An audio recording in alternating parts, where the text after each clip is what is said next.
Hey everybody, welcome to my bathroom. But today I want to show you what I got here. I got these 8-pack of these are the heads for the Sonicare. So this is a generic version of the heads for Sonicare. So it should come with 8 of them. So let's check these things out, see what they look like. Well, there is it, they're individual packs, so that's kind of nice. So this is the package, and we'll open it up. And this is what the head looks like. It looks just like the original. So this is my Sonicare original one. That's gross, don't look at it. But let's see if it fits on there. And it does. So there, it's on there. You can take off the cap. Seems like it's got a decent set of bristles that are slightly smaller than the original if you look at it. But it might just be, actually they're probably the same size as the original. I think mine just got bowed out because I've been using it a lot. But this is what it looks like here. Pretty nice.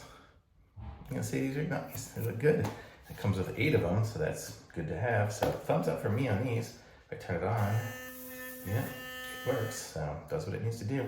Thumbs up. Links in the description. Like this video, subscribe to my channel, and I'll be back with some more reviews soon. Bye.